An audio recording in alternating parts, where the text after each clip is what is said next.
Marcus stood perfectly still. His mind screamed at him to run, but his body wouldn't obey. The dragon's golden eye filled his vision. Huge and ancient and utterly alien. He could feel his daughter's small body pressed against his chest, could hear her soft breathing. Lily had stopped laughing and was looking at the dragon with the fearless curiosity that only babies possessed. The dragon's eye blinked. It was a slow movement, like watching a door close. Then the great head lifted from the coils of its body. Dust and small crystals fell from the silver scales. The movement was careful, almost uncertain, as if the dragon was remembering how to move after a very long time. Vorthemis looked at the small creatures before him. The dragon's mind was still foggy from the long sleep, but thoughts were beginning to form. These were humans. Vorthemis remembered humans. They were the little ones, the short-lived mammals who lived in caves and hunted with stone tools. They weren't important. They had no magic. They barely had language. The dragon had lived for thousands of years before even noticing that humans existed, but something was wrong. This human was wearing strange coverings made of materials Vorthemis didn't recognize. He carried devices that hummed with power but held no magic, and he stood in the sealed chamber in the deep places where no human should ever have been able to reach. The doors were sealed. The wards were active, or they should have been. Vorthemis tried to speak, but the mouth didn't work properly at first. The dragon's throat was dry as ancient paper. When sound finally came, it was like rocks grinding together, deep and terrible. The language was older than mountains, words that hadn't been spoken in 3,000 years. What? Are you? Marcus didn't understand the words, but he understood that the dragon had spoken. His scientist brain, still functioning despite his terror, noted that the creature was intelligent. It was trying to communicate. That meant maybe, just maybe, he and Lily wouldn't die in the next few seconds. I'm human, Marcus said, his voice shaking. My name is Marcus. This is my daughter Lily. We didn't mean to disturb you. We were just exploring. The dragon's head tilted. The language the humans spoke was completely unfamiliar. Vorthemis knew dozens of languages from the old world, but this was something new. The sounds were simple, efficient. The human's tone suggested fear, but also something else. Protectiveness. The dragon's ancient eyes focused on the small creature strapped to the human's chest. A baby. The sound that woke Vorthemis had come from a human baby. The dragon lowered its head closer to examine them. Marcus pressed back against the wall, his arms wrapping protectively around Lily. But the baby reached out toward the dragon's massive snout, her small hand opening and closing. Da! Lily said happily. She wasn't afraid at all. Vorthemis pulled back, confused. The baby showed no fear. None. Young creatures always feared dragons. It was instinct, survival knowledge written into their blood. But this tiny human reached toward the dragon like reaching for something wonderful. What kind of world had Vorthemis awakened to, where humans wandered in the deep places and their babies felt no fear? The dragon needed to understand. Vorthemis reached out with magic, intending to touch the human's mind, to learn the language directly. But the spell fizzled and died. The dragon tried again. Nothing. Vorthemis's magic was almost gone, drained by the long sleep and the dying of the world's magic. The dragon had enough power left to fly, to breathe fire, but the subtle spells were gone. So Vorthemis did something the dragon never thought would be necessary. The ancient creature began to learn a language the slow way, like a hatchling. The dragon pointed at itself with one massive claw. Vorthemis, the dragon said slowly. Marcus understood. Vorthemis, he repeated. Then he pointed at himself. Marcus. He pointed at Lily. Lily. It was the beginning of understanding. For the next hour, dragon and human tried to communicate. Marcus pulled out his phone, thinking maybe pictures would help. When the screen lit up, Vorthemis recoiled, thinking it was magic. But slowly the dragon understood. It was technology. The human carried a device that held images and sounds without any magic at all. Impossible. Humans didn't have that kind of knowledge. They barely had fire. Marcus showed Vorthemis pictures of the modern world. Cities of glass and steel, cars on highways, airplanes in the sky. The dragon stared at the small glowing rectangle in growing shock. This couldn't be real. This was impossible. Humans couldn't build such things. How long? Vorthemis finally managed in broken fragments of Marcus's language. The dragon was learning quickly, pulling words from context and pattern. How long sleep? Marcus didn't understand at first. Then he got it. He held up 3 fingers. Then he made a circle with his hands, trying to indicate something large. 3,000 years, he said slowly. You slept for 3,000 years. The dragon's eye widened. 3,000 years. Vorthemis had known the sleep was long, but 3,000 years. The dragon's mind reeled. 3,000 years ago, the great extinction had just ended. The magical races were dying, but not dead. There were still elves in the forests, dwarves in their mountains. Dragons flew in the skies. The world was wounded but alive. My people? Vorthemis asked. Dragons? Elves? Where? Marcus's face fell. He shook his head slowly. Gone, he said softly. All gone. Only stories now, legends. You're the first we've ever seen. The first proof that any of it was real. The dragon's head dropped. Vorthemis had suspected this, had known in some deep place that the sleep had lasted too long, but hearing it confirmed was different. The dragon was alone. The last of a dead world. Everyone Vorthemis had ever known was gone. Every student, every friend, every rival. All dust. Why? The dragon whispered. Why wake me? Why not let me sleep? Marcus looked at his daughter. Lily was chewing on her hand, watching the dragon with interest but starting to get fussy. She would be hungry soon. She laughed, Marcus said. My daughter saw the crystals and laughed. That's what woke you. Vorthemis looked at the baby again. Such a small thing. So fragile. Humans lived such short lives, barely a century even in the best times. This one would be lucky to see 80 years. In dragon terms, she would be gone in a heartbeat. And yet her laughter had pierced through 3,000 years of sleep, had reached through the darkness and called the dragon back to life. Why? Why would a baby's laughter have such power? Before Vorthemis could ponder this further, voices echoed from the tunnel. Loud voices, urgent and afraid. Marcus's sister Sarah had discovered he was missing. The team had followed his tracker signal. They were coming. Marcus turned toward the tunnel entrance, then looked back at Vorthemis. My people are coming, he said. They might be afraid. Please don't hurt them. The dragon could have laughed. This tiny human was asking the dragon for mercy, as if he had any power to enforce such a request. But there was something in his eyes, something Vorthemis recognized from the old days. It was the look of a parent protecting their young. The dragon had seen that look in every intelligent species. It was universal. I will not harm them, Vorthemis said. The words were clearer now. The dragon was remembering how language worked. Sarah burst into the chamber first, her gun drawn. She saw her brother, saw the baby, and then saw the dragon. To her credit, she didn't scream. She didn't fire. She just stood frozen, trying to process something her mind insisted couldn't be real. Elena and the rest of the team came in behind her. 6 humans in total, all staring up at the dragon. Elena's scientific mind was already racing. She could see this was no fossil, no statue. The creature was alive. It was breathing. It was real. Nobody panic, Elena said, her voice surprisingly steady. Nobody make any sudden moves. Vorthemis looked at the humans. They were small, fragile, armed with primitive weapons that might annoy the dragon, but nothing more. The ancient creature could kill them all in seconds.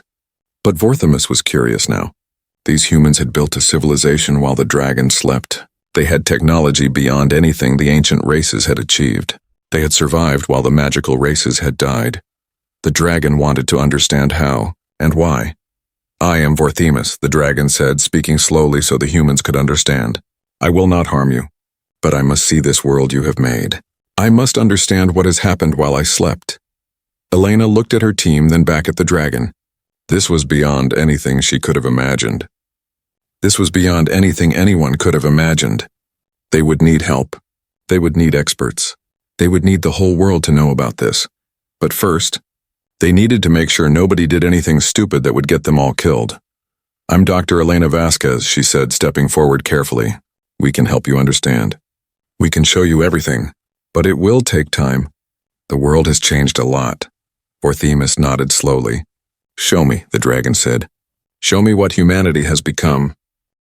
Getting a dragon out of ancient ruins turned out to be harder than getting into them. Vorthemis was large, far too large for the tunnels Marcus had used. The dragon had entered the chamber 3,000 years ago, through passages that had long since collapsed. Elena's team spent 2 days using their equipment to map a route to the surface, while the dragon waited with surprising patience. During those 2 days, The world learned that dragons were real. The news spread across the globe in hours. Video footage from Elena's team, shaky and poorly lit, showed a massive silver creature speaking in a voice like distant thunder. Social media exploded. Governments convened emergency meetings. Religious leaders debated what this meant. Scientists argued about whether it was real or an elaborate hoax. But the evidence kept mounting. Satellite imagery showed massive heat signatures in the ruins. Seismic sensors detected movement, and Elena's team kept sending more videos, more proof. The United Nations sent representatives. So did a dozen governments. Military forces established a perimeter around the ruins, not to keep the dragon in, but to keep the crowds out. Thousands of people were already traveling to Keltharos, wanting to see the impossible creature for themselves. Inside the chamber, Vorthemis was learning about the modern world from Marcus and Elena. This device connects to satellites, Elena explained, holding up her laptop. They're machines we put in orbit around the Earth. They let us communicate instantly with anyone, anywhere in the world. Vorthemis stared at the screen. The dragon could see images from a news broadcast in Tokyo, halfway around the world, appearing in real time. You put objects in the sky, the dragon said slowly. Beyond where the air ends. How? Rockets, Marcus said. He pulled up a video of a space launch. We burn fuel to create thrust. It pushes us up. The dragon watched the rocket climb into the sky, accelerating away from Earth. No magic, just controlled explosions and mathematics. It was crude compared to how the ancient races had flown, but it worked. And these humans had done it themselves with no help, no magic, just their own clever minds. How many humans are there now? Vorthemis asked. About 8 billion, Elena said. The dragon's head snapped toward her. 8 billion? Billion. With a B, Vorthemis tried to process this. When the dragon had gone to sleep, there had been maybe 10 million humans on the entire planet. They were scattered tribes, barely organized. Now there were 8 billion? The number was incomprehensible. That was more than all the elves, dwarves, and dragons combined at the height of their civilizations. How do you feed them all? The dragon asked. Elena showed him pictures of modern farms. Vast fields of grain stretching to the horizon, irrigation systems, tractors and combines, genetic engineering to create better crops. The humans had turned farming into a science. We still have hunger, Elena admitted. We still have poverty. We're not perfect, but we produce enough food for everyone. The problem is getting it where it needs to go. Vorthemis was beginning to understand that humanity was more complex than the dragon had imagined. They had achieved much, but they also struggled with problems that seemed simple. They could put machines into orbit but couldn't ensure all their children were fed. They were brilliant and foolish at the same time. On the third day, they were ready to bring Vorthemis to the surface. The dragon climbed through the passages that the team had cleared. It was slow work. Vorthemis hadn't moved much in 3,000 years, and the great muscles were stiff. But gradually the dragon ascended. Fresh air hit the dragon's nostrils for the first time in millennia. Then sunlight, warm and bright. Vorthemis emerged from the ruins and spread wings that hadn't opened in ages. The silver scales caught the light, shining like a mirror. The dragon stood on the broken stones of Keltharos and looked at the world. The ruins were the same, but everything around them had changed. There were machines everywhere. Vehicles, cameras, equipment the dragon couldn't identify, and humans. Hundreds of them, standing behind barriers, pointing and shouting. Some were holding up phones, recording everything, and above things were flying. Not birds, not dragons. Helicopters, though Vorthemis didn't know that word yet. They circled at a distance, keeping watch. There are so many, Vorthemis said quietly. This is nothing, Marcus said. He was standing nearby with Lily, who was napping against his shoulder. There are millions watching on television right now. Billions will see the recordings. A dragon being watched by billions. The thought was absurd. In the old days, humans had hidden when dragons flew overhead. Now they wanted to see. They wanted to record. They wanted to understand. A delegation approached. The UN Secretary General, flanked by diplomats and military officers. Elena had briefed Vorthemis about human politics and governments. The dragon understood that these were the leaders, or at least representatives of the leaders. Great Vorthemis, the Secretary General began. She was a tall woman from Nigeria, speaking in clear, formal English. On behalf of humanity, I welcome you to our world. We wish to establish peaceful relations between your kind and ours. My kind is gone, Vorthemis said. The dragon's voice carried easily across the ruins. I am the last. There are no others. The Secretary General paused. That changed things. This wasn't first contact with a dragon civilization. This was one ancient being, alone in a world that had moved on without them. Then we offer you sanctuary and friendship, she said. We would learn from you about the ancient world, and perhaps you can learn from us about this new one. Vorthemis considered. The dragon could simply fly away, could disappear into the wilderness and never be seen again. But what would be the point? The dragon had awakened. The world had changed. Running from that truth would accomplish nothing. I accept, Vorthemis said. But I have conditions. I will not be caged. I will not be experimented on. I will not be used as a weapon. I am not a tool for humans to exploit. We understand, the Secretary General said. You will be recognized as a sovereign individual with full rights under international law. We will protect those rights. It was all very formal, very legal. Vorthemis wondered if humans would actually keep their promises. The dragon had seen enough broken treaties in the old days to be skeptical.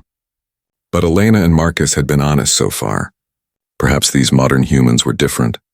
Over the next weeks, Vorthemis traveled the world and saw what humanity had built. The dragon flew to New York and saw the skyscrapers, towers of glass and steel that reached toward the clouds. Vorthemis landed in Central Park and thousands gathered to see. Children brought drawings of dragons. Artists wanted to paint the dragon. Everyone wanted pictures. In Tokyo, Vorthemis saw the technology centers, the robotics laboratories, the clean energy facilities. Humans were still burning fuel for power, but they were trying to change. They had figured out how to split atoms, how to capture sunlight, how to harness wind and water. Crude methods compared to magic, but they worked. In Geneva, the dragon attended a special UN session. World leaders asked questions and Vorthemis answered. What were the ancient races like? How did magic work? What caused the great extinction? The dragon told them what they wanted to know, though some truths were hard to hear. We destroyed ourselves, Vorthemis said simply. We had power beyond your imagination, but we used it foolishly. We fought wars over pride and territory. We unleashed forces we couldn't control. In the end, we burned the world and died in the ashes. You humans survived because you were too small to matter. The great powers ignored you and that saved you. The chamber fell silent. Then someone asked the question everyone was thinking. Could we make the same mistake? Vorthemis looked at the human leaders. They had nuclear weapons now. Elena had explained those, and they terrified the dragon. Bombs that could burn cities, poison the land for generations. Humanity had found their own way to the power that had destroyed the ancient races. Yes, Vorthemis said. You have the power to destroy yourselves now. The question is whether you have the wisdom not to. But Vorthemis also saw humanity's potential. The dragon visited hospitals and saw humans healing the sick with incredible precision. Tiny machines that could see inside the body. Medicines designed to fight specific diseases. Surgery techniques that would have seemed like magic 3,000 years ago. In universities, Vorthemis met scientists who dedicated their lives to understanding reality. They had figured out how atoms worked, how stars burned, how life evolved. They didn't have magic, so they had learned the deep rules that magic itself obeyed. And everywhere, the dragon saw something that had been rare in the ancient world. Cooperation. Humans from different nations, different cultures, different beliefs, working together on massive projects. The International Space Station, the Large Hadron Collider, global communication networks. They argued constantly, but they also worked together in ways the ancient races never had. Vorthemis began to wonder if humanity's short lives were actually an advantage. Elves had lived for centuries, so they never hurried. Dragons lived for millennia and could always put things off. But humans, they knew they had perhaps 80 years at best. So they rushed to accomplish things. They built quickly, invented constantly, taught their children everything they knew so the next generation could go further. The first sign that something was wrong came from Australia. Deep in the outback, where ancient rocks held secrets older than humanity, a cave system began to glow. Local Aboriginal elders reported that the old places, the sacred sites their ancestors had warned about, were waking up. The Australian government sent investigators. What they found terrified them. The cave walls were covered in symbols that matched the ones in Kael'theros, and they were glowing brighter each day, pulsing with energy that made instruments malfunction and people feel sick. Something was activating and no one knew what it was. Then reports came from the Amazon. Deep in the rainforest, trees were dying in a perfect circle around a pyramid that satellites had mistaken for a natural hill. When scientists reached the site, they found more symbols, more light, and a feeling of wrongness that made them want to run. Within a week, similar reports came from 20 locations worldwide. The Himalayas, the Sahara Desert, the bottom of the Atlantic Ocean, under the ice in Antarctica, all of them ancient sites, all of them activating after 3,000 years of silence. The UN contacted Vorthemis immediately. The dragon flew to the closest site, a ruin in the Andes Mountains. Elena and her team came along, now serving as the official liaison between humanity and their ancient guest. As they approached, Vorthemis felt something that sent chills down the dragon's spine. Magic. Real magic. Not the faded remnants the dragon still possessed, but strong magic. Ancient and powerful. "This is wrong," Vorthemis said as they landed. "These wards should be dormant." "They should be dead. What are they?" Elena asked. What were these places? The dragon walked toward the entrance, where symbols glowed with sickly green light. "Prisons," Vorthemis said quietly. "We built prisons to hold back something terrible." Inside, the team found a chamber similar to the one Vorthemis had slept in, but different in purpose. The walls were covered in layers upon layers of magical script.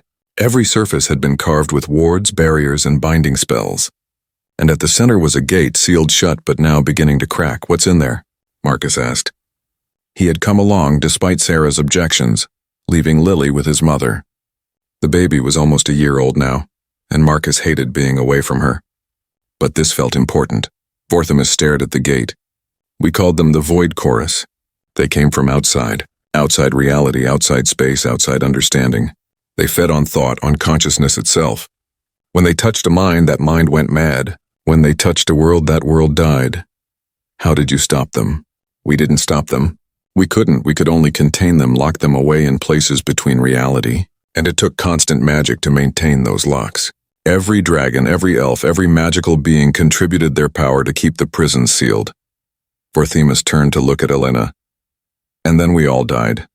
For 3,000 years, there has been no magic feeding these wards. The prisons are failing. The implications hit everyone at once. Vorthemis's awakening hadn't been random. The dragon's emergence might have been the world's last defense mechanism, activating when the seals began to fail. But one dragon, even one as old and powerful as Vorthemis, couldn't maintain 20 prison sites across the world. "How long do we have?" Elena asked. Vorthemis examined the cracks in the gate. "Days, maybe weeks. Once the first prison fails completely, they will all fail quickly. The Void Chorus will be free. Can we fight them? The ancient races barely survived fighting them, and we had magic, thousands of powerful sorcerers, dragons who could reshape reality with a thought. You have science and weapons. I don't know if that will be enough." Back at UN headquarters, the world's leaders convened an emergency session.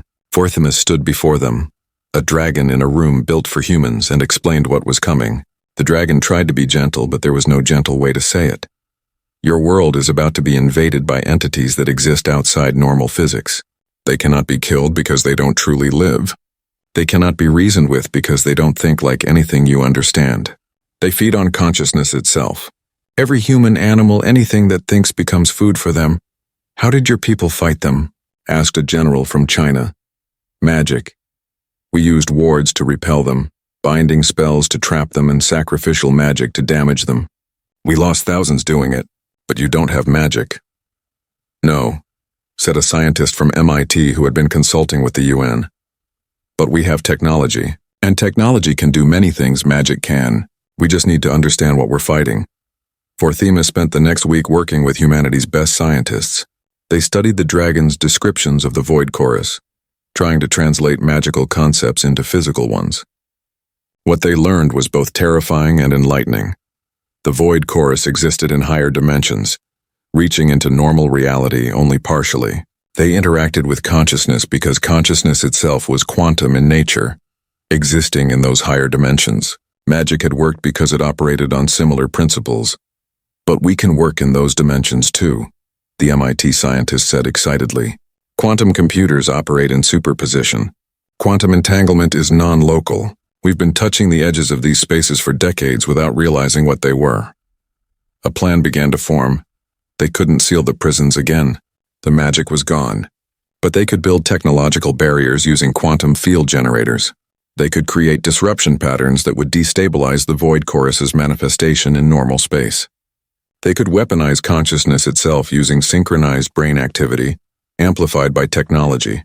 It was insane. It was desperate. But it was the only option they had. The world mobilized like never before. Every nation contributed. Factories retooled to build quantum generators. Satellites were launched in days instead of years. The entire global internet infrastructure was repurposed to create a synchronized neural network. Humanity was building weapons to fight an enemy from outside reality, and they were doing it in weeks. Orthemus watched in amazement. When the ancient races had faced the void chorus, it had taken decades to organize a defense. Dragons argued over territory, elves debated philosophy, dwarves demanded payment, but humans? They just started working. Their governments were still arguing, but their scientists, engineers, and workers ignored the politics and built what needed to be built. "You move so fast," Orthemus said to Elena. They were at a facility in Nevada where the first prototype quantum disruptor was being tested. "We have to," Elena said.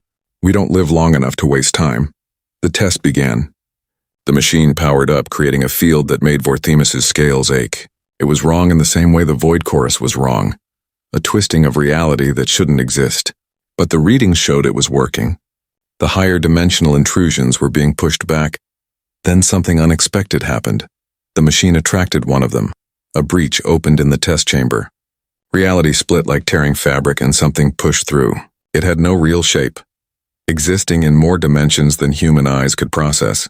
What they saw was just a shadow of what it truly was. And when it entered normal space, everyone in the room heard it. The sound was like screaming, but it came from inside their heads.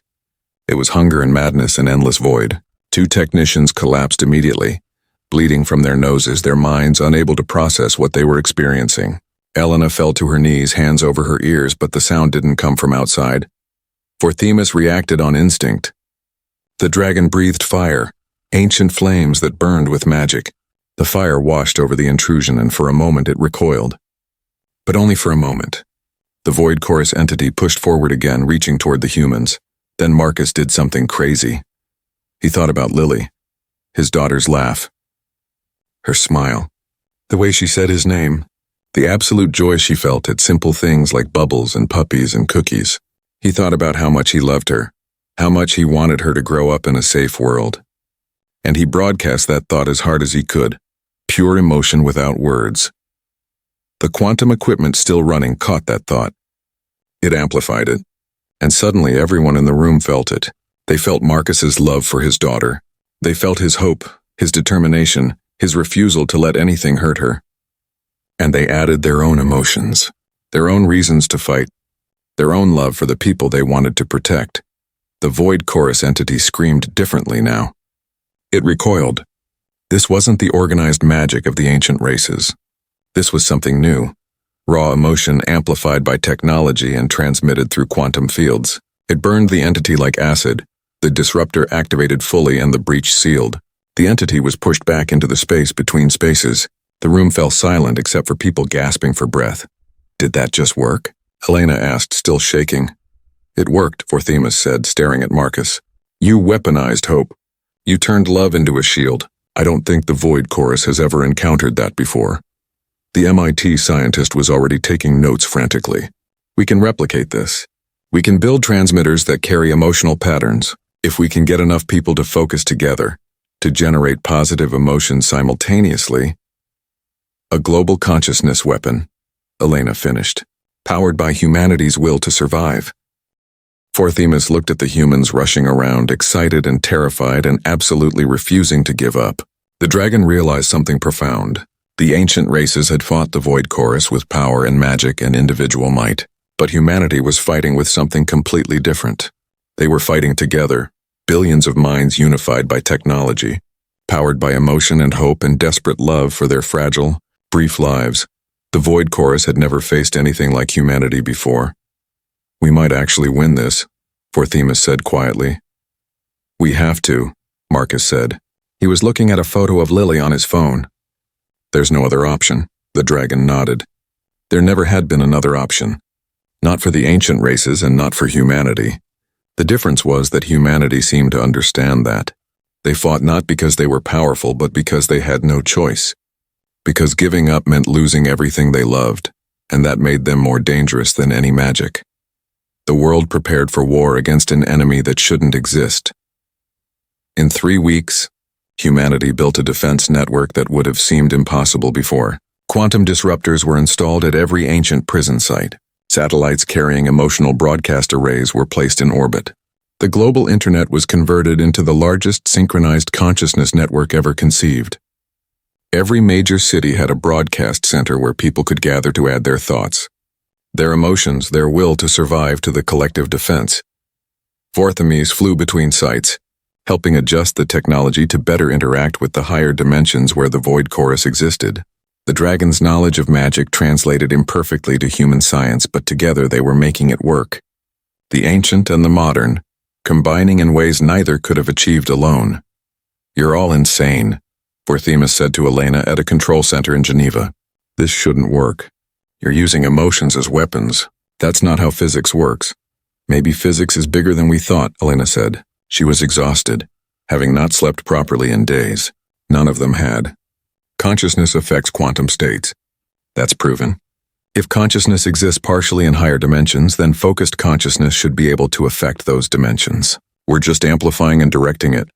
"You're making magic without calling it magic," the dragon said. Elena smiled. "We're making science that looks like magic. Maybe they were always the same thing." The first full breach happened in the Himalayas. The ancient prison there failed completely. The gate shattered and the void chorus poured through like water bursting from a dam. They came as impossible geometries that hurt to look at, as sounds that drove people mad, as presences that made reality itself feel wrong. Chinese military forces engaged first. Conventional weapons did nothing. Bullets passed through the entities without effect. Missiles exploded but caused no damage. The void chorus swept over the soldiers, and their screaming echoed across the radio channels. Then the quantum disruptors activated. Fields of warped space bloomed around the breach, and the void chorus entities recoiled. The fields didn't destroy them, but they disrupted the entities' ability to maintain coherent forms in normal reality. Where the fields touched, the entities began to dissolve, pushed back toward the higher dimensions. But there were too many. The breach was too large. The disruptors weren't enough. "Activate the broadcast network," Elena ordered. "All channels. We need everyone." Across the globe, the message went out in every language. People gathered at the broadcast centers. They held hands. They thought about the people they loved. They focused on hope, on the future they wanted to see, on the determination to protect their world. And that collective consciousness, amplified by quantum technology and broadcast across dimensional boundaries, hit the void chorus like a hammer. The entities screamed. In the ancient days, they had fed on fear and madness. But this was different. This was billions of minds unified in determination, powered by love and hope and the absolute refusal to surrender. It burned them. It pushed them back. At the breach site, the tide began to turn. The void chorus entities were being forced back through the gate. But more breaches were opening. Antarctica, the Amazon, Australia, 20 sites beginning to fail at once. Vorthemes flew to Kael'theros, the original site, the place where this had all begun. The dragon could feel the wards failing here too. This was where the largest breach would occur. This was where the final battle would happen. Marcus met the dragon there. He had insisted on coming, despite everyone telling him to stay safe. Sarah had argued. Elena had argued, but Marcus was stubborn. "Lily's laugh woke you up," he said simply. "That started all of this. Maybe I need to be here when it ends." The ground shook. The ancient stones of Kael'theros cracked. The gate at the deepest level, the one that led to the greatest prison, was breaking. Vorthemes could feel the immense pressure building. Thousands of void chorus entities were pushing against the failing seal. "This is going to be bad," the dragon said. "I know," Marcus replied. He was wearing one of the portable broadcast units, a device that would let him contribute to the network even out here. "But we're ready." The gate exploded. Reality tore open and the void chorus flooded out. They came in numbers that blotted out the sky. The wrongness of them pressed down on everything, making the air thick and hard to breathe. Vorthimus roared a challenge and breathed fire, ancient flames that had once burned kingdoms. The fire pushed them back, but only briefly. Then the quantum disruptors activated and the emotional broadcast began. Around the world, billions of people focused together. They thought about their children, their families, their friends. They thought about every beautiful thing worth protecting. Every laugh, every smile, every moment of joy. They thought about hope for tomorrow, about dreams and possibilities in the future they wanted to build. And that collective human consciousness, focused and amplified, became a weapon. The broadcast hit the void chorus entities like sunlight hitting shadows. They recoiled, writhing and screaming. But they were ancient and powerful, and they pressed forward despite the pain. This was their chance to feed on an entire world full of consciousness. They wouldn't surrender easily. Vorthimus fought at the center of the storm, fire and claws against impossible geometries. The dragon was tiring. 3,000 years of sleep had left Vorthimus weak. The magic was running out. But the dragon fought anyway because that's what you did. You fought for the world, even knowing you might lose. Marcus added his own thoughts to the broadcast. He thought about Lily learning to walk. Her first words, the way she called Vorthimus Vorth and offered the dragon cookies. He thought about watching her grow up, teaching her about the world, seeing what kind of person she would become. He broadcast pure parental love, the fierce determination to protect his child at any cost. The entities pushed closer. One reached toward Marcus, reality bending around it. Vorthimus lunged to intercept, but the dragon was too far away. The entity's presence touched Marcus's mind, and he felt it trying to feed, trying to drive him mad with visions of emptiness and void. But Marcus had spent a year learning to function on 3 hours of sleep while caring for a baby. He had dealt with screaming at 3 a.m, explosive diapers, and the constant worry that he was doing everything wrong. He had survived his daughter's first fever, her first fall, every terrifying moment of new parenthood. His mind had been tested by fatherhood in ways the void chorus couldn't understand. He pushed back. His love for Lily was a shield. His hope for her future was a weapon. And through the broadcast network, billions of other humans felt what he felt and added their own strength. Parents thinking of their children, children thinking of their parents, friends, lovers, family, everyone who had ever cared about another person. All of that emotional energy, focused and amplified, hit the void chorus entity. It screamed and dissolved. Other entities tried to push through, but the barrier was holding now. The quantum disruptors and the emotional broadcast working together created a defense that the ancient races had never imagined. Technology and emotion, science and feeling, combining into something new. At every breach site around the world, the same thing was happening. The void chorus was being pushed back. Humanity wasn't fighting with individual power or ancient magic. They were fighting with the collective will of their entire species. Billions of minds unified by technology and powered by the simple human refusal to let the ones they loved come to harm. Vorthimus watched in amazement as the entities retreated. The dragon had fought the void chorus before 3,000 years ago. That battle had taken years and cost millions of lives. The ancient races had barely won, but humanity was winning in hours. How? The dragon asked aloud. How are you doing this? Elena's voice came through the communication system. Because we don't have time to fail. We don't live forever like you did. We have maybe 80 years and we'll be damned if we waste them. Every human alive today will be dead in a century. We know that. We live with that knowledge every day. So when something threatens our brief time, we fight like hell. The dragon understood then. The ancient races had time. They could always try again later, rebuild, recover. But humans? They knew every moment was precious because they had so few of them. That desperation made them fierce. It made them unified. It made them dangerous. The last of the entities were pushed back through the breaches. The quantum disruptors sealed the tiers in reality. Around the world, the ancient prisons were being sealed again. Not with magic, but with technology. With quantum fields and dimensional locks that humans had invented in weeks. The battle was over. Humanity had won. Vorthimus collapsed in exhaustion. The dragon had burned through the last reserves of magic, fire that would take years to recover. Marcus sat down heavily beside the dragon, also exhausted. They had both given everything. Is it really over? Marcus asked. For now, Vorthimus said. The prisons are sealed with your technology. They should hold. And if they fail again, you know how to fight now. You've shown the Void Chorus that this world is defended. We couldn't have done it without you. And I couldn't have done it without you. Without your daughter's laughter waking me. Without humanity's determination and innovation.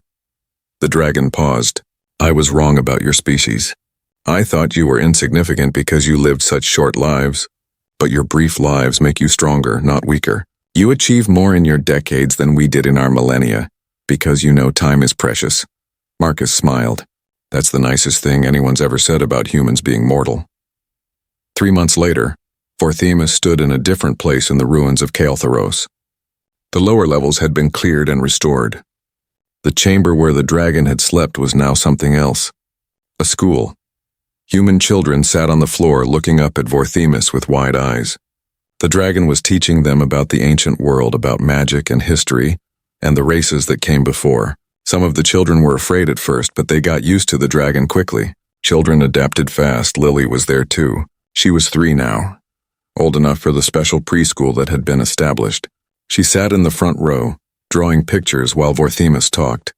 Her current picture showed a dragon and a little girl holding hands under a rainbow. Why did your people die? Asked a boy named Chen. He was 7 and always asked difficult questions.